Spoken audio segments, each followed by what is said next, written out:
What's going on, my trainer club? We have the community day announcement, and you all know what it is because you saw that in-game pop-up. So we're going to break down the top tips to start preparing for the community day coming in April. So welcome to the trainer club, guys. Here we go.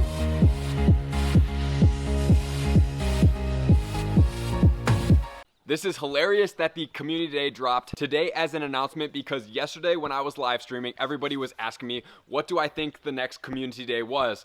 And while a lot of people were on the Bagon bandwagon, I thought that it would be Ralt. I don't know why, no particular reason. That was just my hypothesis, and I said it one day, so I stuck with it. But the truth is that it is Bagon. So Bagon is coming to the next community day, and the shinies are super cool. I love Bagon. He is pretty rare, and he has been rare for us for the most part. So for myself, in order to get enough candy to get him all the way up, what I had to do was use rare candy. So this is the chance to maximize for everybody that has that rare Bagon syndrome in the areas that they live.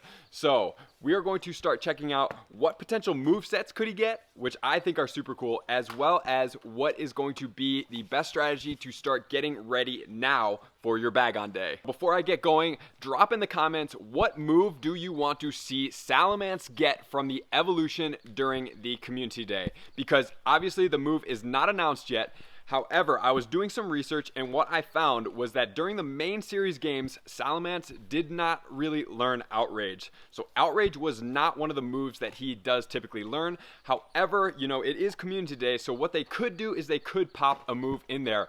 And although for the calculations, the DPS times the DPE was about the same, with Draco Meteor at 62.5 and Outrage at 62.05, which is probably one of the better calculations thanks to some consulting from Matt Fitz. I super appreciate him, and I want to congratulate him on his role at Pokemon Go Hub doing an editor. Make sure to check out his articles and make sure to leave some comments and some love for Matt Fitz. We really appreciate him. He's super knowledgeable, and he is an awesome guy.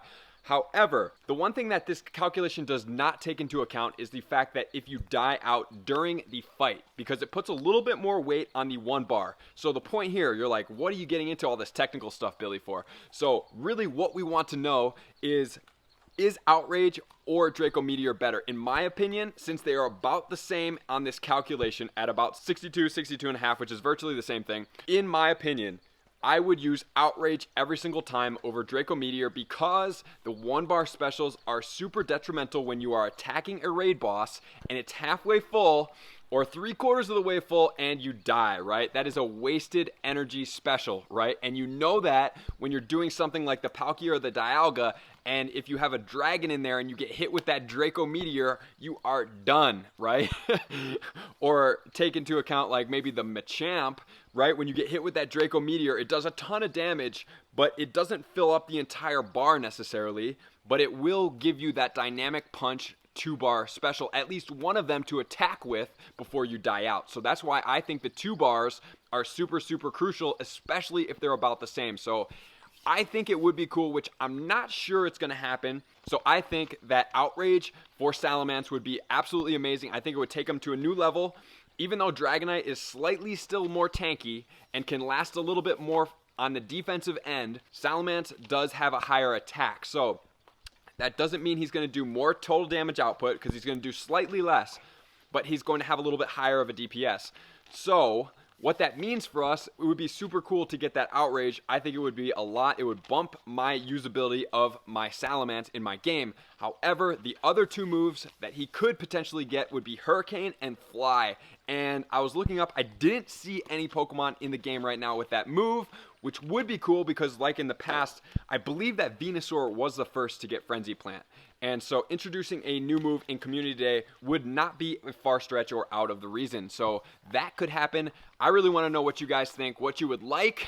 Be unrealistic, just drop it in the comments. So the Community Day is happening April 13th from 3 to 6 in your local time. We don't have to worry about anything else about what time is it going on for my region. Everybody's correlating. What time is it in Asia, in the US? Boom, it's all 3 to 6, all local time, period. So super helpful.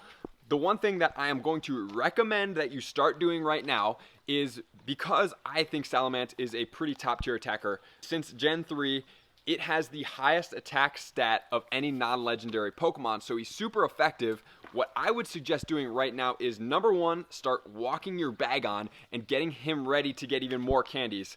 And I would also start stacking your pineapple berries. I don't know how long it takes you or how persistent or consistent of a player you are, but stacking those pineapple berries, because Bagon is super, super rare for me.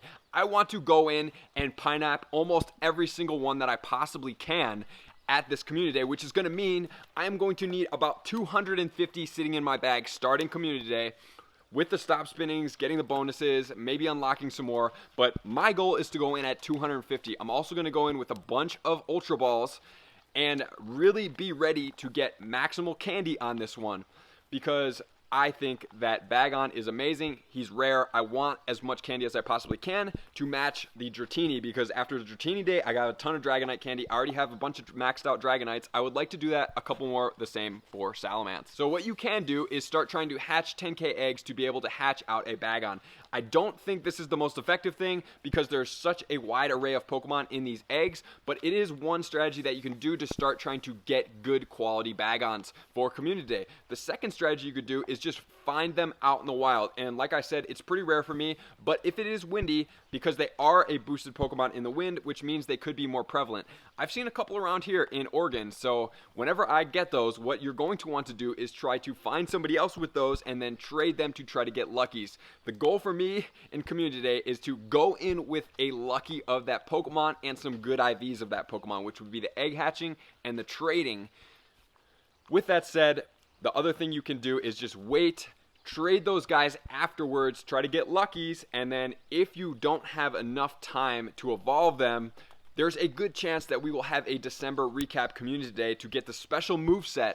And to me, the special moveset is only impactful if it becomes meta relevant in the game. Just to have this special moveset, for instance, like the Ancient Power on the Mamoswine is pretty cool, but it's not like the most impactful thing to the game set, right? But the Frenzy plant on the Venusaur is very effective. So for me, on the last Community Day, going in with those lucky Bulbasaurs was super crucial, super effective, because I was able to get that and secure that awesome moveset.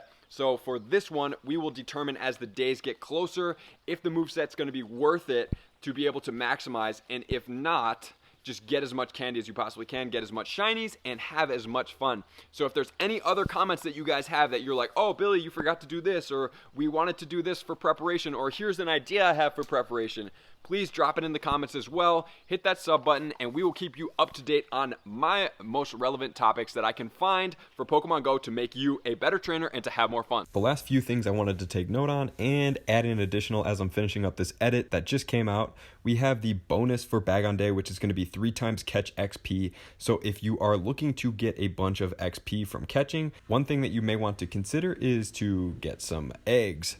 And the next thing that just came out is going to be a bug out event for Pokemon Go. So if you don't have your bug medal, which I don't know who doesn't have their bug medal, you may be a new trainer out there and you don't have your bug medal, but this event is going to start on April 2nd on 1 p.m. Pacific time and go all the way till April 9th. So it's going to be 7 days. The features for this event are going to include bug type Pokemon appearing more frequently in the wild. So when it is raining, it is going to be the time to hunt out the bug Pokemon.